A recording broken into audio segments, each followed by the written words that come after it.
Hey, how's it going out there? This is Antonio. We're going to talk about Anthony Joshua. It's been a while now. It's been about a week, in which case we've digested everything. And there's been a lot of speculation on what went wrong, and he got hit behind the ear, and yada yada yada. His cardio, those things are a factor, but I think a lot, or maybe the more harming factors, are psychological. And what do I mean by psychological? Well, let's just start with the fact, let's go all the way back to the weigh in. Um, Anthony Joshua allows his opponent to hold his titles. Now, I've never, in the history of my watching combat sports, have seen a champion allow a contender to hold his titles.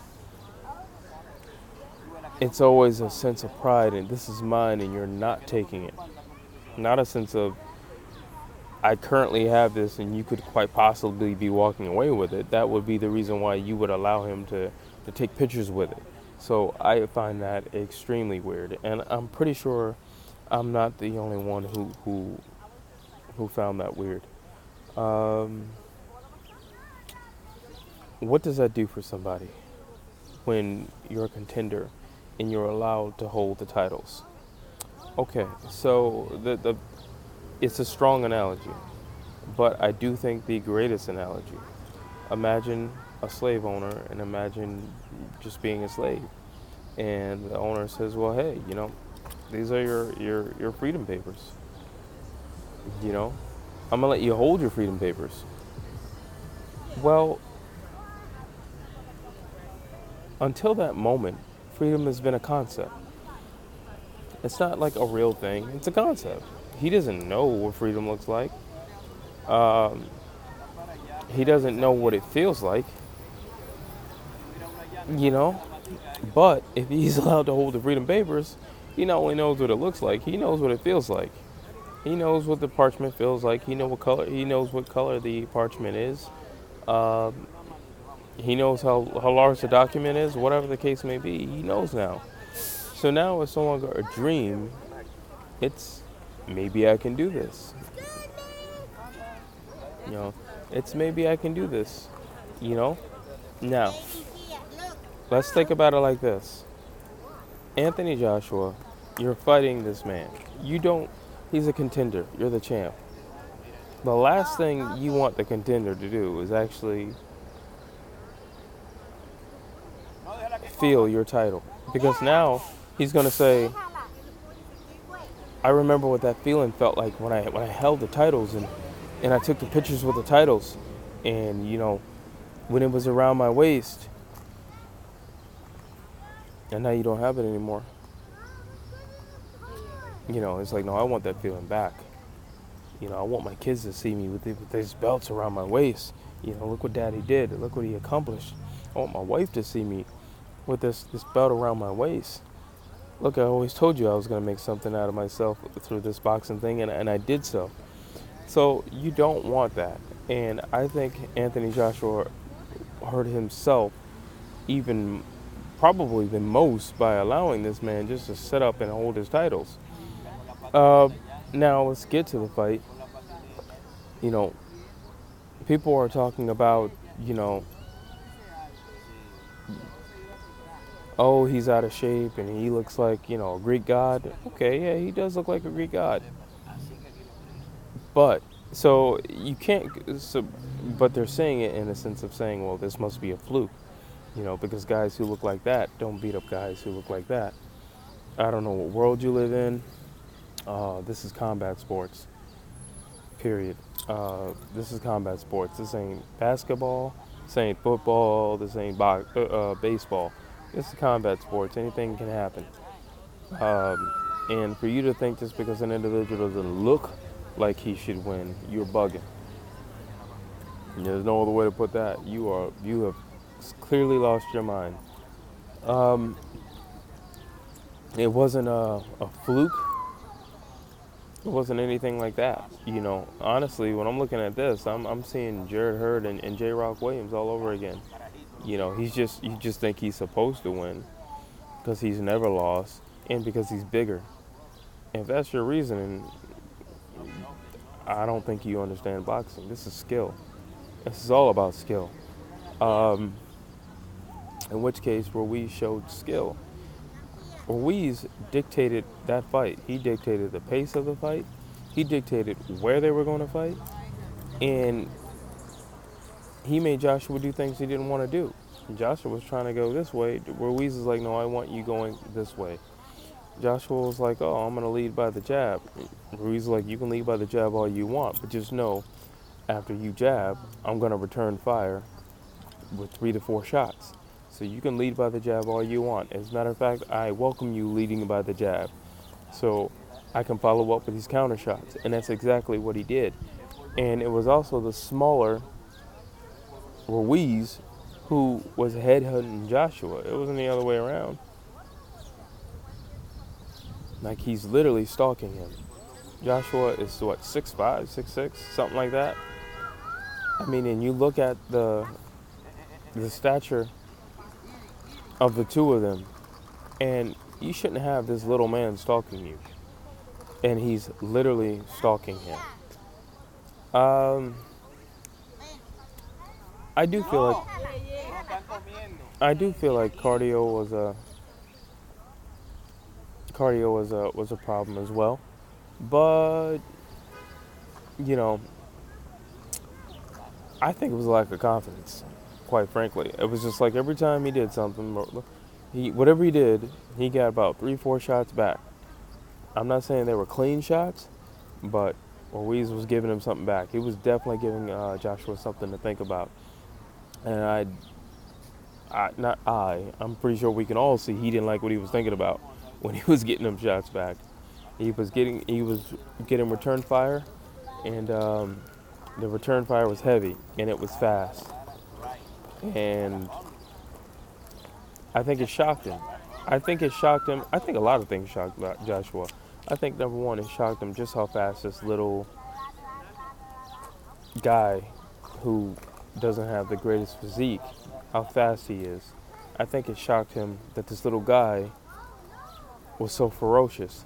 I think it shocked him that this little guy was walking him down. I think it shocked him that this little guy had such an IQ.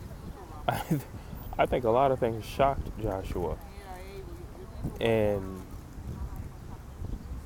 I just don't think he knew what to do, you know. But again, talking about the psychology, I also think that his corner didn't know what to do. Like, they're giving him like amateur like instructions, you know, jab right hand, duh, but you know what else? Tie up, go back to that jab. You know, like, what about going to the body? Why is Ruiz going to the body on you? You know, you should be going to the body on him. Clearly, you know, he's soft in the body, you know, and I'm not here to bash his physique like everybody else has been doing or anything like that. But he is soft in the body, in which case you take advantage of him being soft in the body. You take any advantage you have. I mean, that's common sense. And I think that's day one stuff in a ring. I don't think that's something that you morph into over time. I think it's day one stuff. Why Joshua didn't take advantage of it, I have no idea.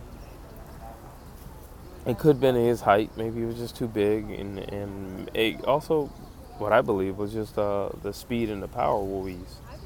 You know, this dude wasn't coming to back down. This dude certainly wasn't coming to lay down. This dude was coming to fight. And he had already felt what those titles felt like because, you know, Joshua,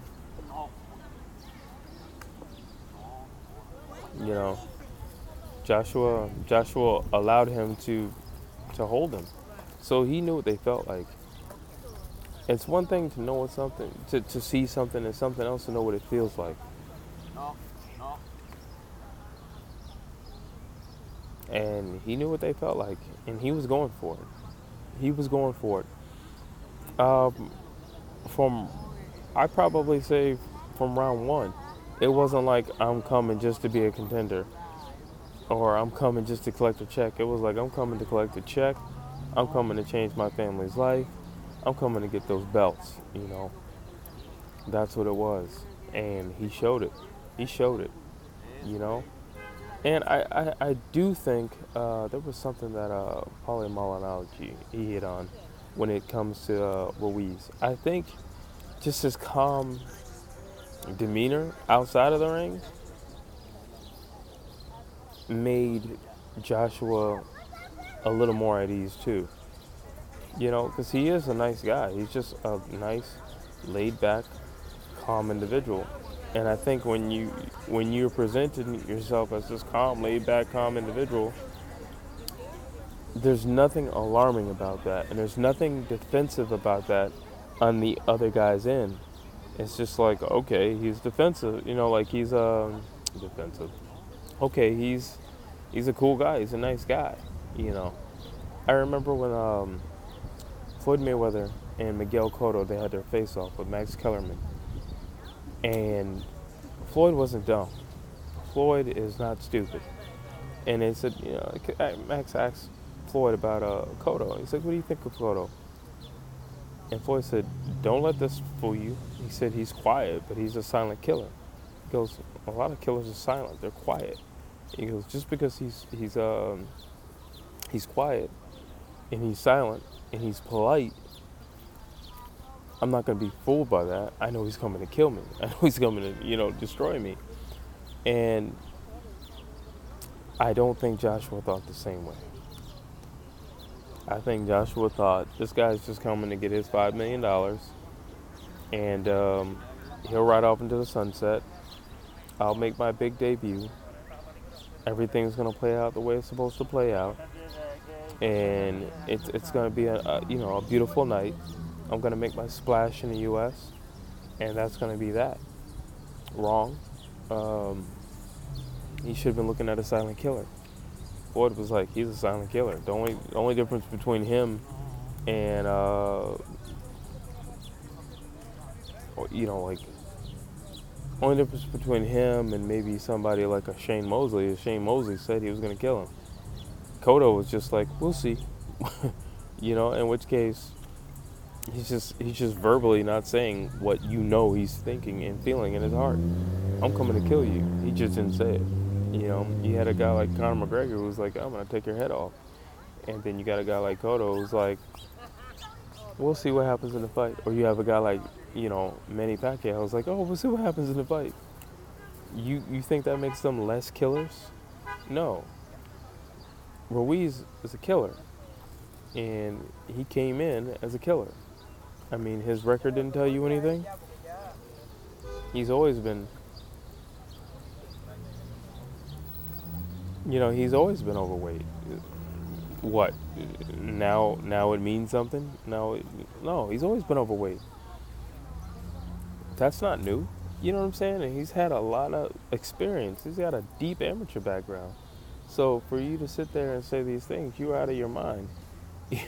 You don't think he knows how to work with what he has now? You don't think he knows how to work with him being a bigger guy?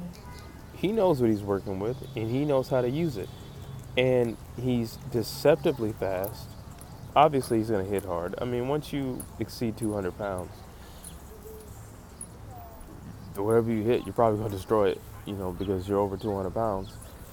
But he's fast. You know, like everything you just kind of think